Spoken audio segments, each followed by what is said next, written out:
I am definitely not trying to have my hair ganked up in this video. Wild is one thing, but crazy's another. Karen, we're filming. What? We're filming.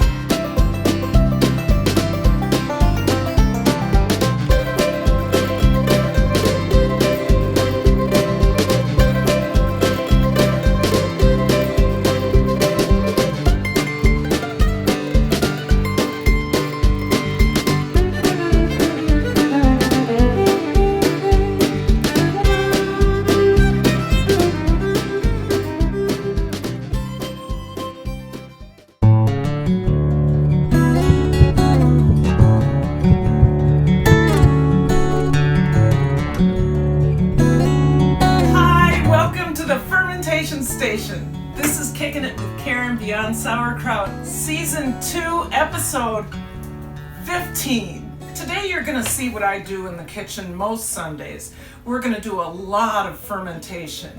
We're going to work with sauerkraut, of course.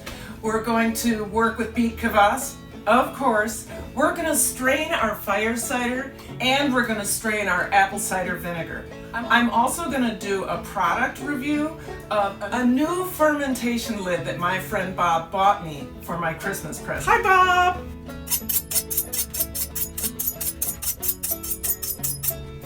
We're going to go ahead and start with the sauerkraut. What I have here is about a 3-pound head of cabbage. I have 2 tablespoons of salt, plus maybe a little bit more just in case we need some, and a jar. Believe it or not, all of that is going to fit right in here. We're going to save some of the outer leaves for 2 reasons, for both the sauerkraut and the Beet Kvass. So let's try and get those off. I think I'll cut here, because that will help me release those leaves. Come on, come on.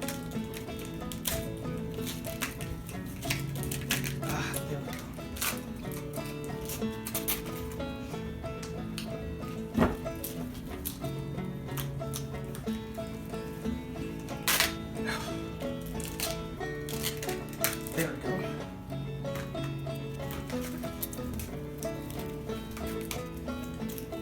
Well, that'll have to do. All right, we're going to move the salt off to the side.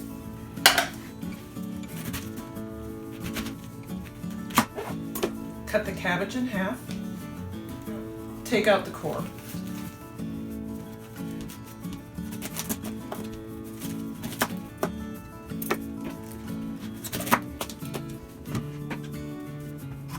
Slice your cabbage super thin.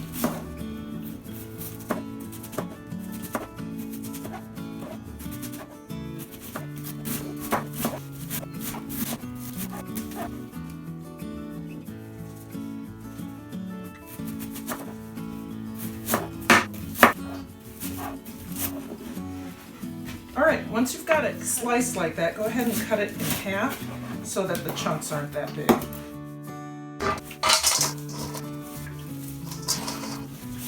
So I'm going to go ahead and cut the rest of this cabbage up, and I'll be back to you as soon as I'm done.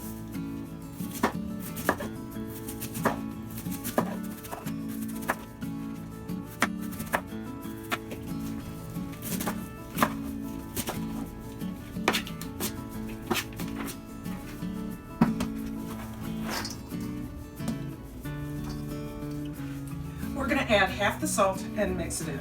Notice I'm wearing gloves. My hands tend to dry out in this process. Also, this is the part where the cabbage starts to stain.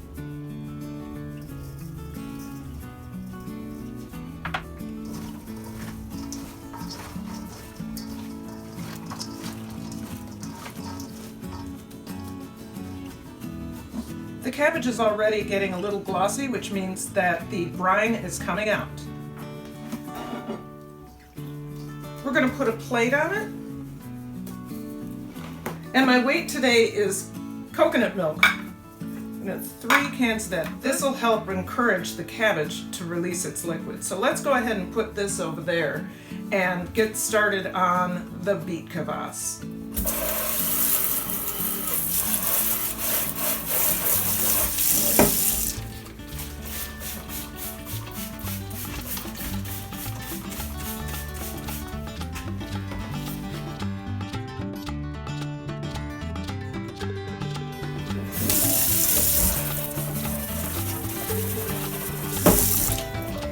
As you know, I spray my beets with apple cider vinegar so that we can kill any bad bacteria. Apple cider vinegar is known to kill things like E. coli and influenza and other things. Don't take that as medical advice, but I believe it, and I've been washing my vegetables and fruits with apple cider vinegar for years.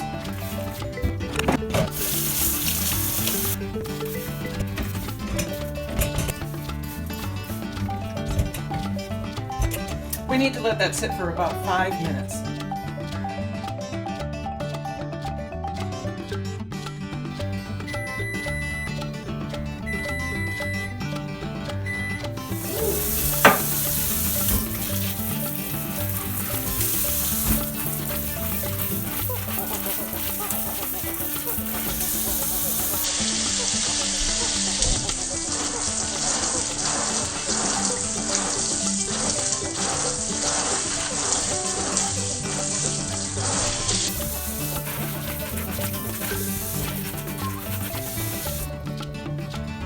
We have 4 organic Honeycrisp apples and some ginger, so we're going to make this an apple ginger beet kvass, what I usually make.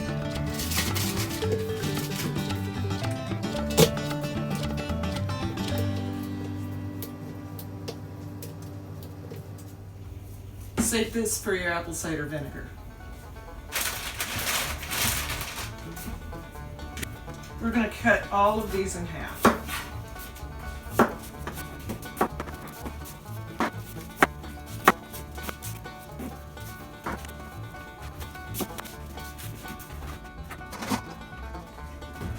I've already washed and rinsed my ginger, so let's go ahead and cut that into discs.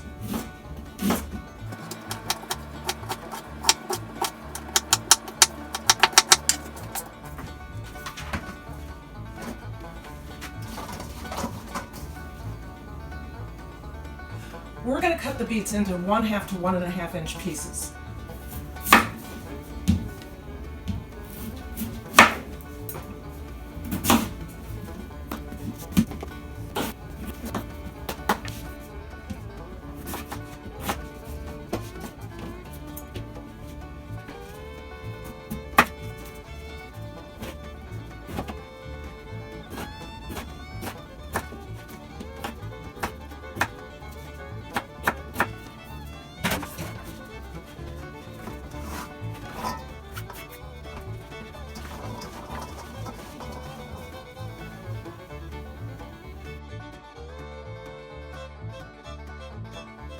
All right, let's make a 2% salt brine,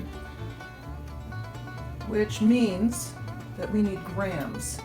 So 19 grams of salt per quart. And we have 2 quarts that we're going to be doing, so we need 38 grams.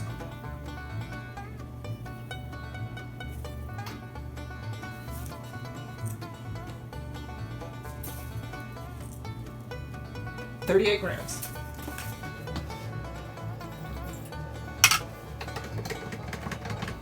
Stir it up to dissolve it. All right, we're going to set this aside and get the salt crystals dissolved. While we are waiting for the salt crystals to dissolve, we'll go ahead and start working with the cabbage again.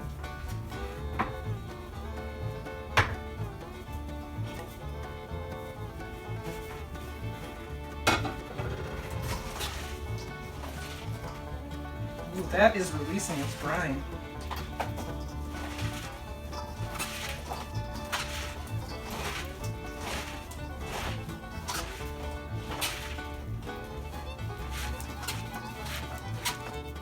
We're going to add the rest of the salt, or most of the salt. Mix it in and plate it and weight it. We'll go for another 10 to 15 minutes before we squeeze it out again. The salt crystals are dissolved. Let's go ahead and get this in the jar.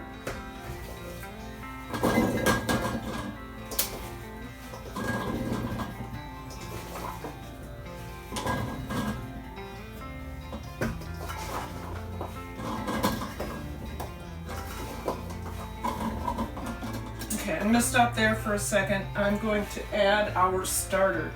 I saved some beet kvass from our last batch so I could use it as a starter for the next batch.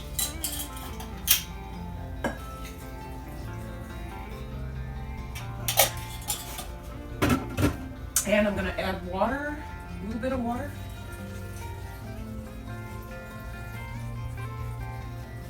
And finish adding the beets, ginger, and apple.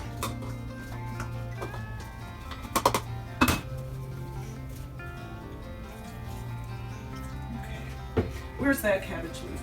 I think we're going to take the broken one because this is a broader jar. You need more flexibility.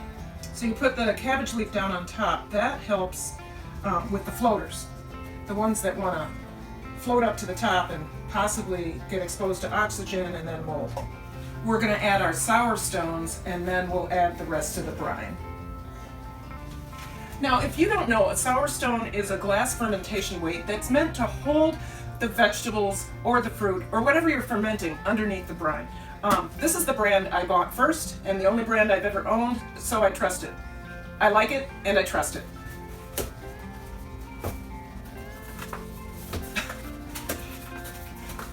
So for this big jar, we're going to use 2. I'll put one right here, and then another one over here. There we go. And then as much of the brine as I can get in there. I see I already have a couple floaters. Okay. Anything that floats up, just pluck it out. I have little pieces of apple, tiny pieces of apple floating up.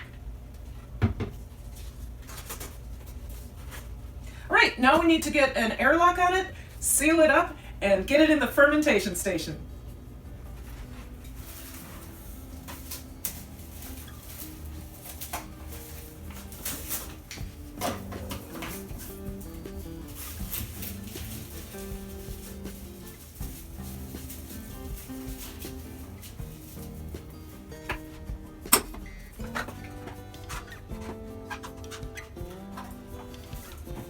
Put a little bit of that brine in there.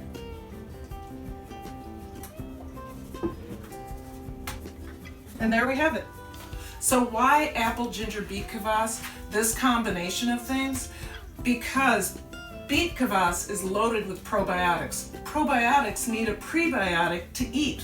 So the prebiotic of the apple feeds the probiotic of the beet kvass, and the ginger is anti-inflammatory. So all of it together is a perfect gut tonic. All right, off to the fermentation station. It's been about 10 minutes. Let's see what's going on with the cabbage.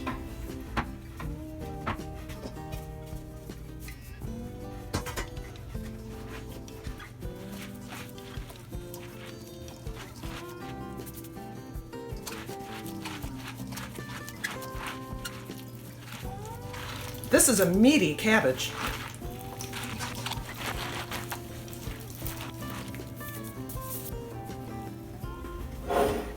Let's go ahead and pack this into jars. Now, I may need more than one. This is a very meaty cabbage, meaning it's thick and it's holding onto its liquid. So let's go ahead and get started on this.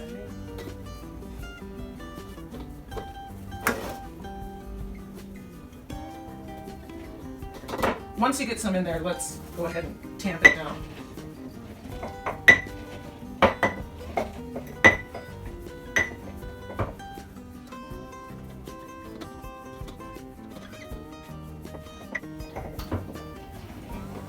Really pack it in there.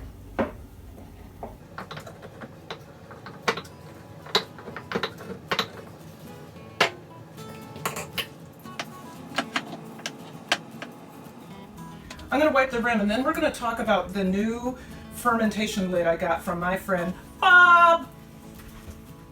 I'm going to put that cabbage in there and press it down, pour some brine over the top. This will keep all the little bits down.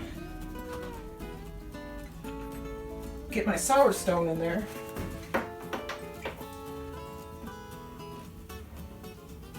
I don't think I need to add any more brine. Came right up to the top with the sour stone in there. Okay, let's talk about this product. This is the Chefin Pickle Preserve Quickler. It's a fermentation lid that comes with 3 parts. And I'm really excited about it because it mimics a crock, an old-fashioned crock with the lid, and it's light and it looks like it's going to work. So inside you have the gasket that goes down in there. You turn it over, you screw it on your mason jar, you put water in the right here, just like the old crocks. This over the top, and there it lets all the air out. It also has a pour spout so that if it gets a little bit, if it starts to overflow, you can easily tip it out, which is different from the other airlocks I have. So the only thing I'm really concerned about is the water evaporating, but I'm pretty sure that we're going to have some good luck with this. So let's get this on our jar.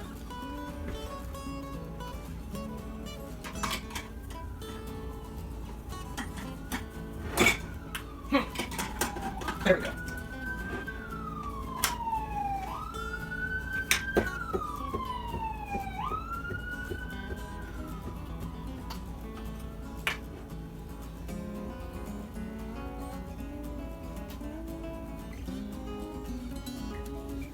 So there is a fill line there. We'll put this on top. It's floating a little bit. I guess it's supposed to do that. And then the lid with the pour spout. Okay, let's get this in the fermentation station. Okay, onward we go. The apple cider vinegar. We started with this back in December, I think. Maybe it was November.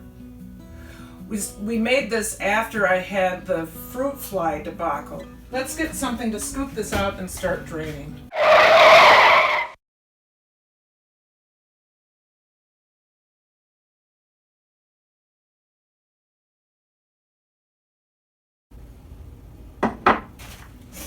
It should continue to grow in the liquid itself. So right now what we're straining out,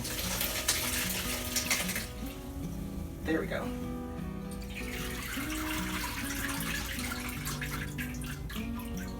I'm actually going to use a smaller jar.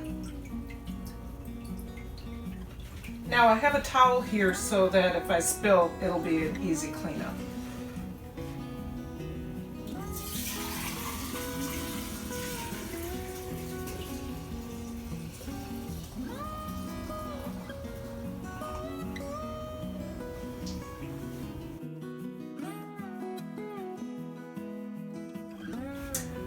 I think I have to use a larger jar.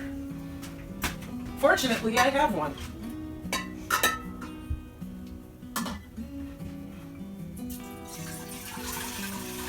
Oops, see, I spilled it everywhere. And now we can finish this up. So what we're going to do is we're going to cover that back up with coffee filters, and it's going to go back on the shelf for another 2 to 3 weeks. We will see this change color, and we should see a mother develop in the liquid. So I have 2 coffee filters here.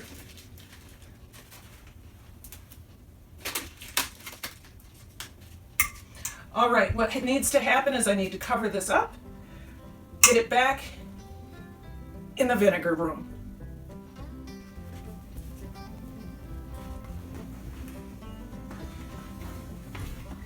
But wait, there's more.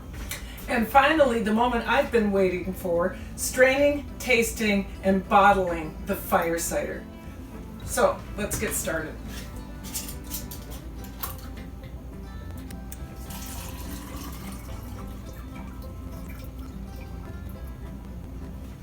So before we get this in bottles, let's go ahead and have a taste. I'm kind of scared. There's a lot of habanero pepper in there. Okay. Whew. I can smell the heat.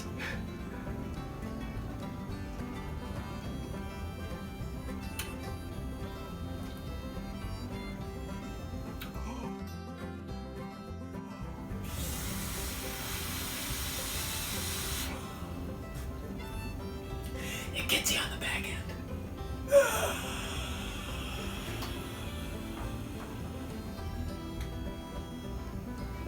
It isn't that bad.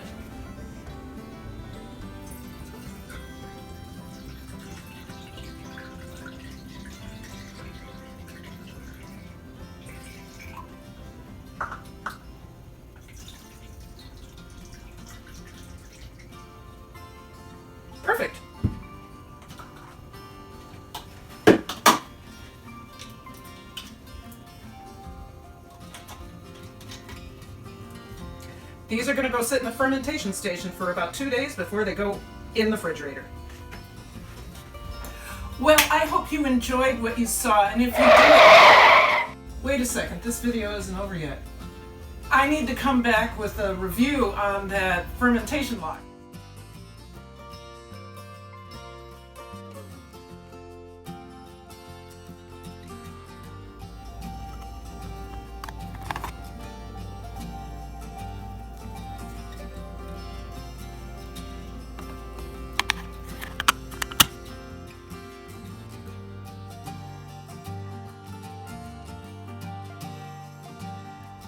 Wow, that's just 24 hours later.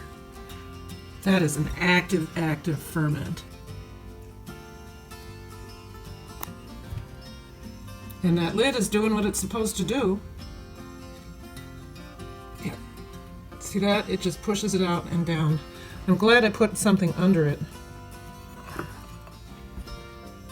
So I'll have to do something about that, but look at this. So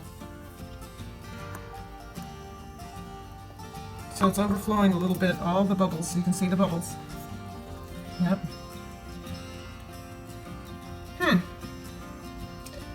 Okay, well, I'll have more to say about it in another day or so. So overall, I think the Quickler does what it's supposed to do. The spout allows the overflow to come right down into the bowl. I would need to have a bowl under here because I did fill it up a little bit too much with liquid, and then all of the brine is coming up. I like this more than the traditional airlock because in order for me to empty this out and refill it, I'd have to take this out and expose it to air. Whereas this, I can just lift up the lid, just like that. So I'm giving this an A+.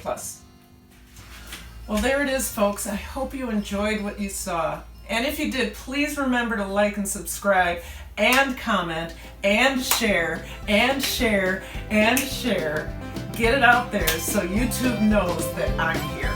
And don't forget to ring that bell so I can let you know when I'm coming back in your kitchen. Bye-bye!